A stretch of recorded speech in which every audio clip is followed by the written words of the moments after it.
우리 안에서 풍족한 은혜를 채우시는 여호와 하나님을 찬양합니다. 자, 다 같이 선포합니다. 믿음으로 살면 안 될 것이 없다. 아멘. 사람들은 가능과 불가능을 이렇게 얘기하는데, 보통 사람들은 자신이 두려워하거나 자신이 없는 부분에 대해서 절대로 못한다고 불가능을 호소하는 경우가 많습니다. 그러나 우리가 믿는 하나님은 어떤 분이에요? 그분은 능치 못함이 없으시고 무에서 유를 창조하신 능력이 하나님임을 믿습니다. 그렇기 때문에 예수 믿는 사람들에게 불가능이란 아주 금기어예요. 절대 우리에게는 불가능이 없습니다. 우리가 예수님께만 꼭 붙잡혀 있으면 절대적인 불가능은 없기 때문에 모든 것이 가능하다는 사실을 믿고 그 믿음 안에서 비전을 품는 저와 여러분 되시기를 주님의 이름으로 축원드립니다. 자, 이 시간 함께 봉독하신 에베소서 2장 1절에서 10절의 말씀을 중심으로 관계를 가꾸고 다듬어라 라는 제목으로 은혜를 나누고자 합니다. 옛날에 어느 추운 겨울날에 새 가족이 살고 있었습니다. 귀여운 새끼 새들을 낳고 행복하게 사는 새 가족들이었어요. 그런데 그 중에 아빠 새의 별명이 날만 새면이었다고 합니다. 새들이 따뜻한 낮엔 밖에서 실컷 날면서 놀다가 밤이 되면 추워서 견딜 수가 없는 거예요. 그래서 어린 새들이 아버지 새에게 이렇게 얘기했습니다. 아버지, 다른 새들은 다들 나무 위에 둥지를 틀고 안락한 집이 있다고 하는데 우리만 집이 없어가지고 이렇게 밤만 되면 오돌오돌 떠니까 우리에게도 집이 있었으면 좋겠어요. 그래서 우리도 낮에 집을 좀 지어요 했어요. 그랬더니 아빠 새가 아이고 내 새끼들이 추웠구나 하면서 그래 날만 새면 집을 좀 짓자 이렇게 약속을 했습니다. 비록 새끼 새들은 그날 추워서 오돌오돌 떨어야 했지만 이 아빠의 약속을 믿고 잠이 들었습니다. 그런데 정작 날이 새자 아빠는 집을 지을 생각이 없는 거예요.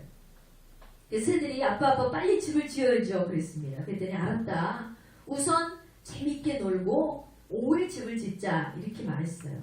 그래서 가족 새들은 열심히 또 놀면서 즐겁게 하루를 보냈습니다.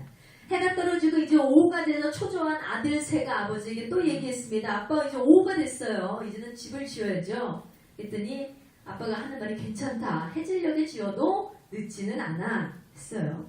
정작 해질녘이 되자 오늘은 어떻게 지내고 내일 날이 새면 또 집을 짓자고 하는 거예요. 그런데 그날 밤 유난히 밤이 길게 느껴질 정도로 추웠다고 합니다. 아빠 새는 계속 중얼거리면서 자기도 추우니까 날만 새면 내가 날만 새면 집을 지으리 날만 새면 집을 지으리 이러면서 또 밤을 지새웠다고 합니다. 그런데 날마다 날이 새면 집을 지어야겠다는 생각을 잊어버리고 아빠 새는 계속 놀기만 하는 거예요. 그러다가 밤만 되면 날만 새면 내가 집을 지어야지 날만 새면 지어야지 이렇게 연발할 뿐이었습니다. 그러다가 어느 날 갑자기 아주 무서운 한파가 들이닥쳤습니다. 그래서 이 새들은 전부 다 어떻게 됐을까요? 집이 없기 때문에 그 자리에서 다 얼어 죽었다는 이야기입니다. 여러분, 우리도 신앙생활에 있어서 그래 내일은 예배를 꼭 드려야지 내일은 말씀을 꼭 보고 자야지 내일은 정말 내가 전도를 해야겠어 이렇게 날이 새면을 외쳤던 새처럼 우리는 오늘 일을 내일로 미루고 있지는 않은지 한번 우리의 삶을 생각해 보길 원합니다. 당장 하지 않아도 급하지 않다는 이유로 우리가 열심과 충성을 뒤로 내버린 채로 그렇게 신앙생활을 하고 있지는 않은지 근데 우리가 게을리하는 동안 사탄이 우리의 삶을 언제 침투할지 알 길이 없다는 것입니다. 하나님, 내가 내일 충성할게요. 다음 주는 내가 봉사를 할게요. 내가 다음 달엔 헌금을 낼게요. 이렇게 미루다가 주님이 오신다면 우리는 과연 어떤 선행을 아무것도 이룬 것이 없어서 어쩌면 우리가 받을 상금이 하나도 없을지도 모른다는 사실입니다. 그러므로 내 영이 죽기 전에 내 믿음이 사탄으로부터 짓밟힘을 당하기 전에 오늘부터 신앙에 열정을 내는 저와 여러분 되시기를 주님의 이름으로 축원드립니다. 자, 오늘 말씀을 통해서 우리가 나누고자 하는 이야기는요, 인간관계에 대한 이야기입니다. 세상을 살아가는 데 있어서 가장 중요한 것이 사람들은 인간관계라고 하고 있어요. 사회성이 없고 공동체에서도 어울릴 수 없는 사람, 이런 사람들은 인간관계를 참 못해 이렇게 얘기합니다. 특히나 우리나라는 관계를 굉장히 중시하는 나라예요. 지금은 찌는 듯한 무더위가 계속되고 있지만 이 15일이 지나면 고온다습의 열대야가 몰려가고 다시 평온의 기온으로 풀릴 거라고 하고 있습니다. 그러면 이제 뭐가 다가와요? 우리의 고유의 명절 추석이 다가옵니다. 한국은 명절을 굉장히 귀히 여기죠. 그날은 어느 누구 할 거 없이 서로 인간관계를 하는 날입니다. 오랫동안 안 만났던 부모님을 만나고 형제들을 만나고 즐거운 대화를 하고 이웃끼리 서로 선물을 주고받기도 합니다. 왜 우리는 이렇게 주고받습니까? 인간관계를 원만히 하기 위해서 그렇게 하는 것입니다.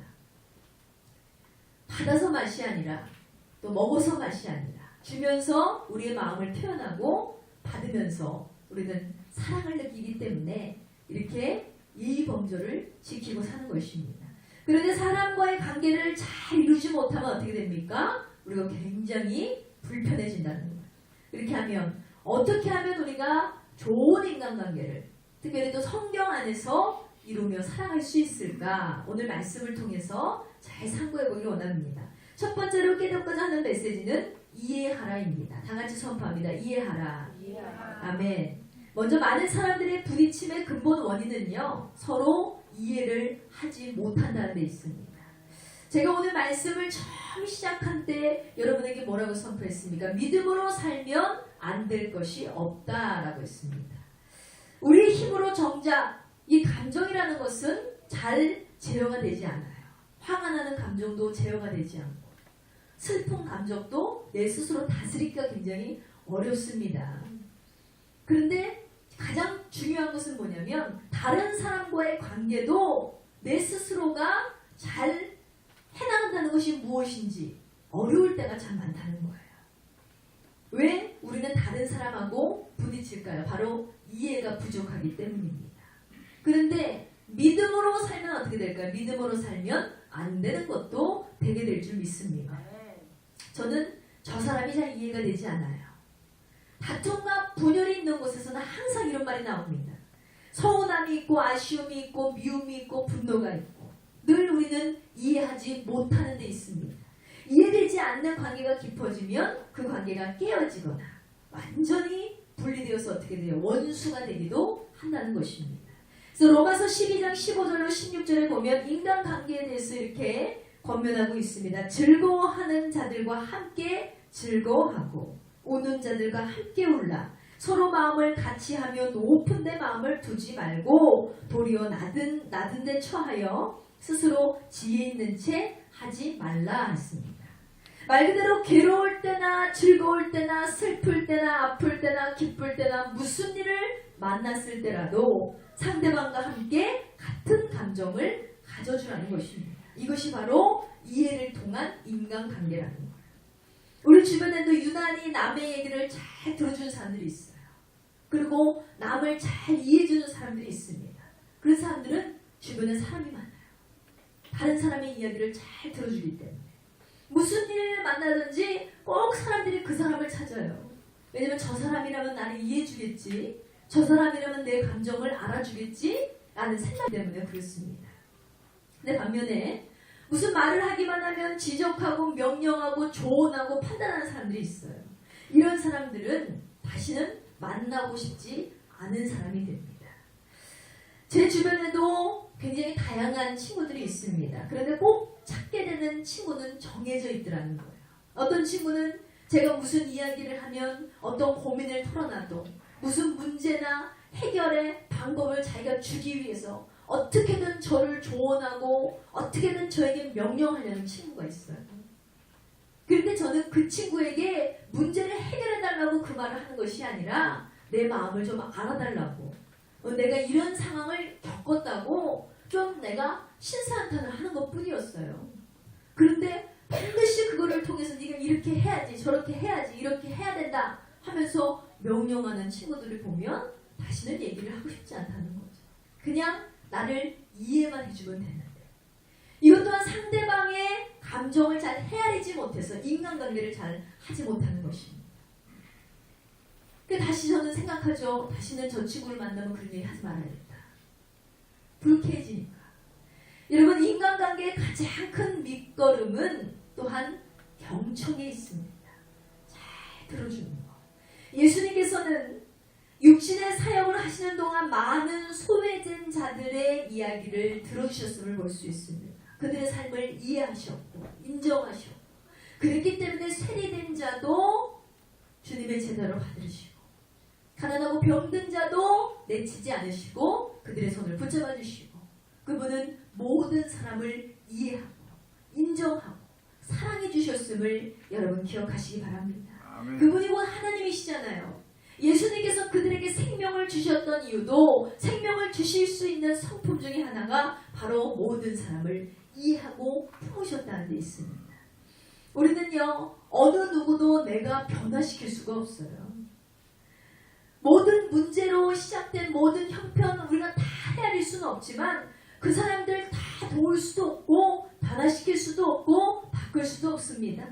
그러니 우리가 좋은 인간관계를 유지하는 첫 번째 실천까지는 그들과 같은 감정을 가지고 그들을 이해해야 한다는 사실입니다. 영국에서 결혼한 공무원들을 대상으로 12년 동안 인간관계가 미치는 영향에 대해서 연구를 했다고 합니다. 연구 결과로 인간관계가 원만하지 못하고 적대적인 사람일수록 건강이 매우 위험하다라는 발표가 났다고 해요. 인간관계를 잘 못하는 사람들은 건강이 굉장히 안 좋다라는 거예요. 평소에 가슴에 통증을 느끼거나 심장질환에 걸리는 대부분의 이 공무원들은 일반 사람들보다 부부관계가 안 좋다든지 친구관계가 안 좋다든지 직장 동료 간의 관계가 안 좋다든지 하여튼 사람과의 문제가 많은 것으로 나타났다고 합니다. 물론 꼭 그런 것은 아니고요. 건강관리를 잘못했다든지 어떤 유전적인 요소가 있을 수도 있습니다. 그런데 어쨌든 통계적으로는 관계가 나쁜 사람들이 나쁜 병에도 많이 걸리더라, 이렇게 결론이 났다는 것입니다. 이렇듯이 좋은 인간관계를 맺는다는 것은 우리가 더욱더 건강한 삶을 살 수 있는 길이고 행복한 삶을 살아갈 수 있는 원동력이 된다는 사실을 여러분 기억하시기 바랍니다.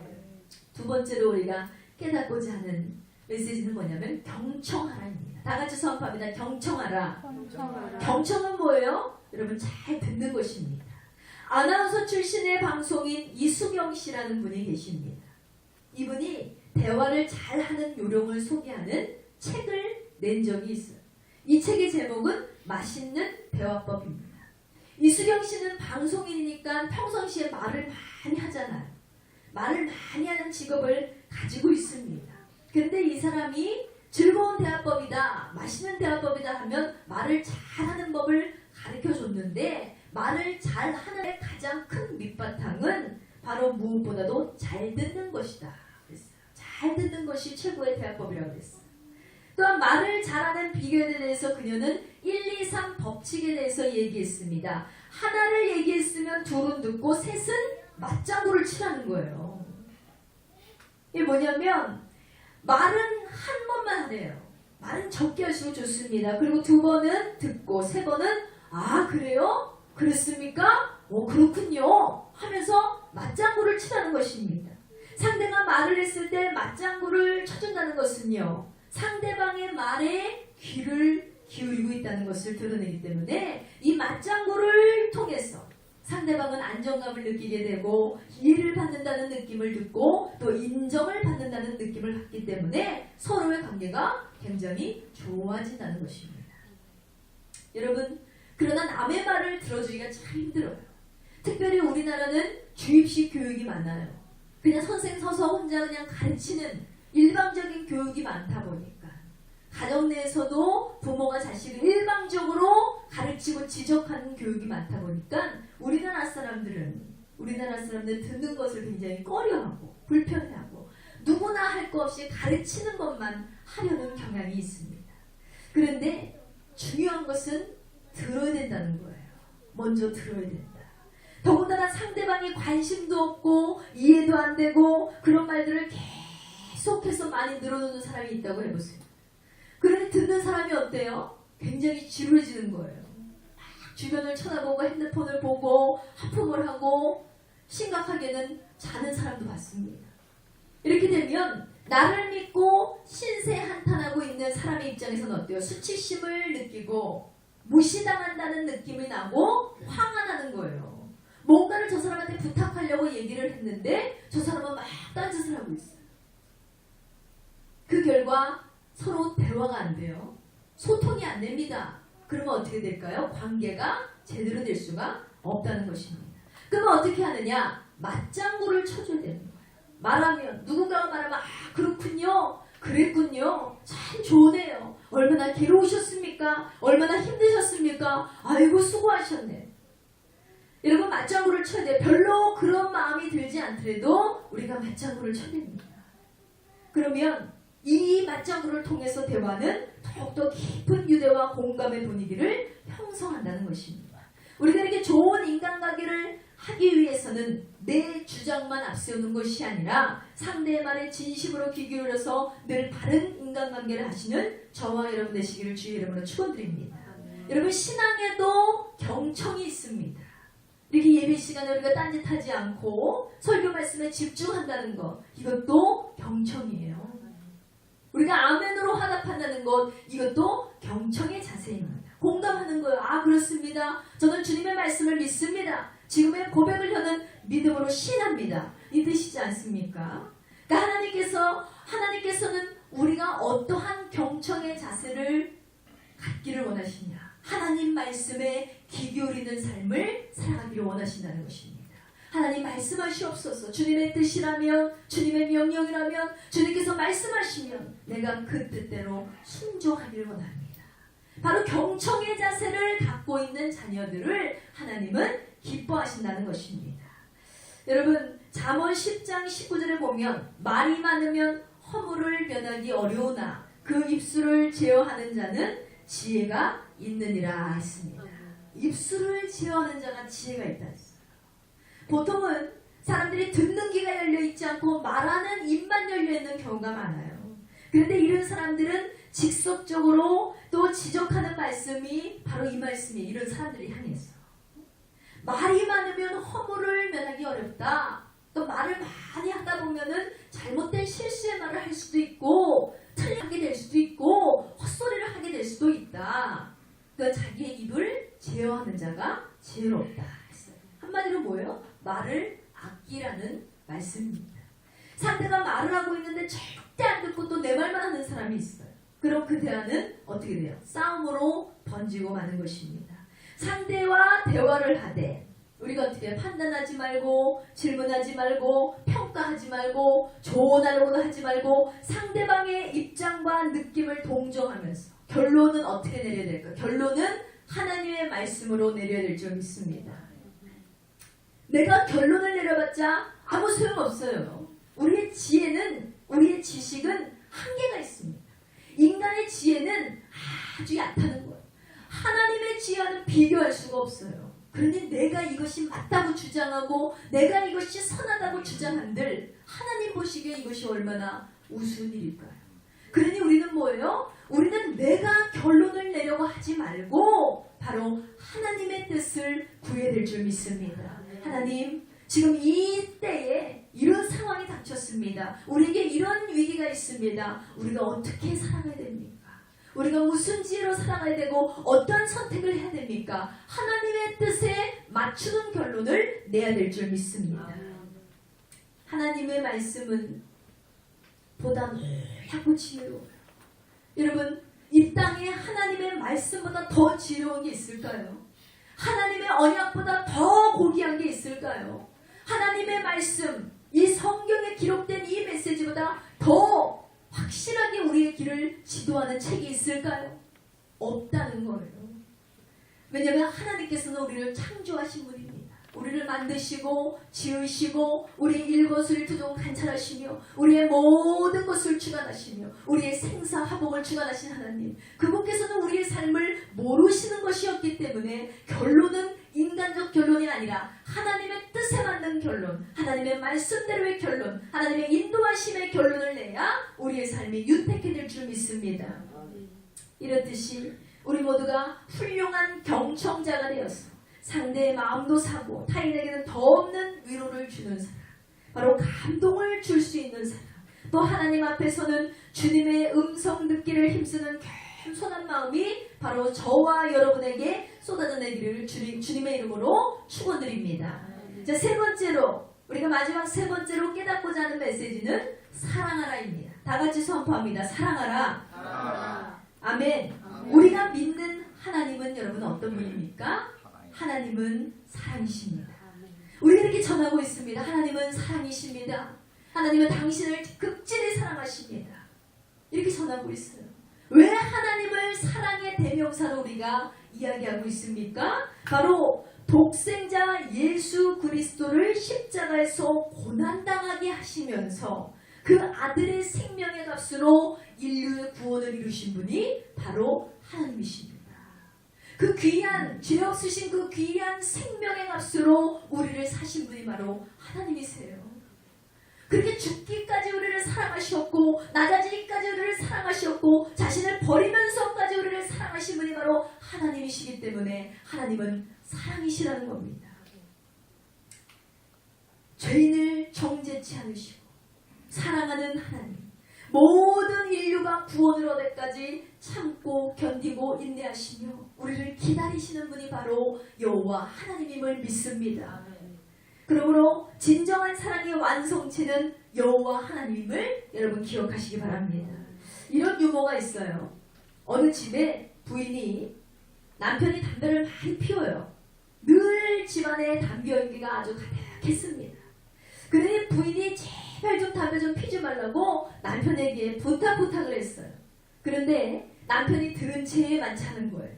그런데 어느 날 이 부인이 아침에 신문을 들어 이렇게 대문 밖으로 나갔어요. 근데 도착한 신문의 기사가 대문짝만하게 났는데 신문 기사에 담배를 많이 피우면 암에 걸립니다. 이렇게 떡하니 써있는 거예요. 부인이 이때가 기회다 싶어가지고 뛸 듯이 기뻐하면서 생각을 합니다.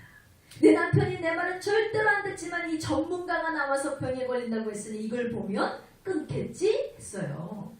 생각하고 신문을 들고 가서 남편에게 보여줬습니다. 그러니까 남편이 이걸 가만히 보더니 그래? 사인펜을 좀 가져오세요. 부인에게 그랬어요. 그랬더니 부인이 또 생각하기를 사인펜을 갖고 오라는 거 보니까 내 남편이 결단도 빠르지. 이제 단념하고 금연이라고 쓰려고 하나 보다. 그리고 사인펜을 얼른 가져다 주었습니다. 그런데 남편이 뭐라고 적냐하면 신문 사절이라고 적었어요. 이런 쓸데없는 기사 내보낼 바에야 우리 집에 신문을 끊어주세요 이거예요.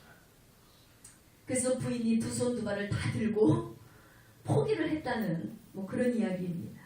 여러분 이렇듯이 부부간에도 생각이 다 다르고 보는 시각도 다 다르고 마음도 다 다르다는 거예요.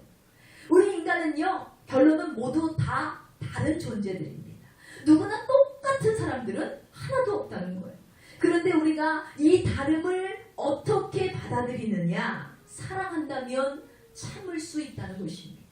사랑한다면 견딜 수 있고요. 사랑한다면 베풀 수 있고요. 사랑한다면 우리가 뭔들 할 일이 없겠습니까? 그런데 왜 여전히 우리는 내가 원하는 것만 말하고 상대방이 참아주기를 원하고 이해하고 견뎌주지 못하는 걸까?